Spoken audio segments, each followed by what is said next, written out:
예, 오늘은 기자분들 손 아프시더라도 좀 몇 가지를 좀 얘기하려고 합니다.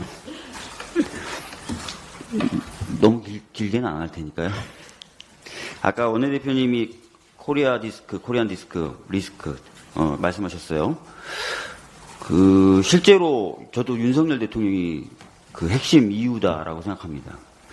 기억하시겠지만 1월 2일 날 증권 파생 상품 시장 개장식에서 윤석열 대통령이 이렇게 얘기했습니다.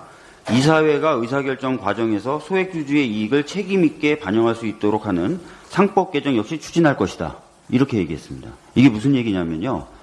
상법상 이사의 충실 의무라는 게 있는데 그 충실을 해야 되는 대상이 회사로 국한되어 있습니다. 그러다 보니까 특정 주주, 특히 소액주주에게 피해가 가는 결정을 이사가 하더라도 이 충실 의무 위반이 되지 않는 것입니다. 그래서 그동안 이사들이 대주주들에게만 이익이 되는 의사결정들을 해왔던 거예요. 대표적인 게 LG화학의 물적 분할, 그리고 물적 분할된 회사가 LG 에너지 솔루션으로 상장되는 그런 과정이었죠. 이런 걸 막기 위해서 아까 윤석열 대통령이 이야기한 것처럼 이사들의 결정 과정이 소액주주의 이익을 반영할 수 있도록 그렇게 상법 개정을 하자라는 논의가 계속 있어 왔는데 마침 윤석열 대통령이 그 발언을 한 겁니다. 그렇게 하겠다라고. 그래서 굉장히 많은 소액주주들이 환호성을 질렀어요. 심지어 제가 본 커뮤니티 글에서는 이거를 해내면 윤석열 대통령을 하느님으로 모시겠다. 이렇게까지 격찬을 했었어요. 그런데 보름이 지난 1월 17일 날 법무부가 자료를 발표합니다. 법무부가 국민과 함께하는 민생토론회 자료를 발표하는데 그런 내용을 안 하겠다. 그런 내용의 개정을 안 하겠다라는 자료를 발표합니다. 보름 만에요. 이러니까 시장에서 정부 정책을 또 대통령의 발언과 말을 믿을 수가 있겠습니까? 당연히 실망한 소액주주들은 주식 투자를 접거나 증권시장을 떠나게 되죠. 이런 일들이 너무 비일비재해서 윤석열 대통령은 제발 좀 조율된 발언들을 해나갔으면 좋겠다라는 말씀을 좀 드리겠습니다. 그 다음에 한동훈 비대위원장에 대해서 좀 말씀드리겠는데요. 검찰이 김건희 씨와 최은순 씨가 도이치모터스 주식 관련된 거래로 23억 원 가까운 수익을 올렸다고 작성한 종합 의견서가 있다라고 보도가 나왔어요. 그래서 한동훈 비대위원장에게 기자분이 질문을 했죠. 그랬더니 옛날 문재인 정권에서 작성한 데 문서 아닙니까? 그럼 그때 왜 기소를 안 했죠? 라고 답변을 했다는 거예요. 근데 이미 다 알려진 것처럼 그 문건은 언제 작성됐습니까? 22년도 12월 30일 1심 선고에 대비해서 검찰이 작성한 문서죠. 한동훈 법무부 장관 휘하의 검사들이 만든 보고서입니다. 이런 보고서가 있었는데도 기소를 안 했다는 거죠. 한동훈 장관 휘하의 검사들이요. 그럼 그 책임을 져야죠. 그리고 더 문제가 있는 게 뭐냐면 한동훈 비대위원장은 법무부 장관 시절에 말버릇처럼 문재인 정권 시절의 검사, 윤석열 정권 시절의 검사 이렇게 나눕니다. 검사를. 정권을 기준으로.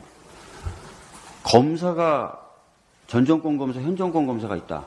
이런 사고방식이 타당합니까? 근데 이런 사고방식을 갖고 있는 또 한 사람이 있어요. 바로 한동훈 법무부 장관 시절에 검증했던 신원식 국방부 장관. 문재인 정부 시절에 용사가 있고 윤석열 정부 시절에 용사가 있다는 거예요. 군인도 정권 내에 따라서 나뉜다는 겁니다. 굉장한 갈라치기고요. 공무원이 지켜야 될 정치적 중립성을 훼손시킬 수 있는 그런 발언입니다. 상당히 심각한 발언이다라고 말씀을 드리겠습니다. 이거 하나 더 말씀드릴게요. 해병대원 사망사건 경찰 녹취록 공개됐는데 굉장히 내용이 충격적입니다. 사건을 경북경찰청이 해병대 수사관들로부터 넘겨받은 다음에 그걸 다시 군 검찰로 넘겨준 거예요. 그리고 나서 자기네들 지도부, 지휘부하고 모여가지고 사건을 어떻게 할 건지 막 회의했던 내용이 담긴 녹취록이 나온 겁니다. 그 내용을 실토하는 녹취록이 나온 건데 말이 안 되죠. 자기네들이 관할해야 될 사건을 넘겨받은 다음에 그거를 그대로 보내고 나서 그걸 지도부가 어떻게 사후 처리를 할지를 회의를 했다.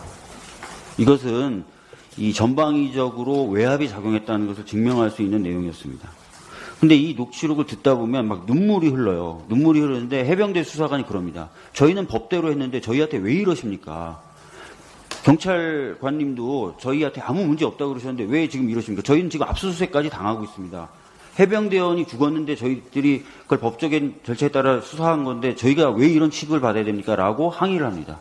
그러자 상대방인 경북경찰청 소속 경찰이 흐느낍니다. 자기도 뭐라고 말을 못하고 너무 미안한 거죠. 막 흐느껴요. 한동훈 비대위원장님, 수사기관에 오랫동안 몸담으셨잖아요. 수사기관이 자신이 바른 것을 밝혀내지 못하도록 이렇게 위에서 압박받고 하면은 수사기관에 몸담았던 사람으로서 어떤 태도를 취하셔야 됩니까? 저는 국정조사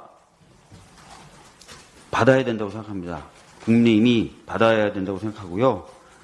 한동훈 위원장이 맨날 하고 다니시는 그 동료 시민이란 말에 저는 이 최수근 상병 그리고 최수근 상병의 진실을 밝히려고 했던 해병대 수사관들 그리고 외압을 받아서 너무나 괴로워서 눈물을 흘렸던 경북경찰청 소속 경찰들도 저는 포함돼야 된다고 생각합니다.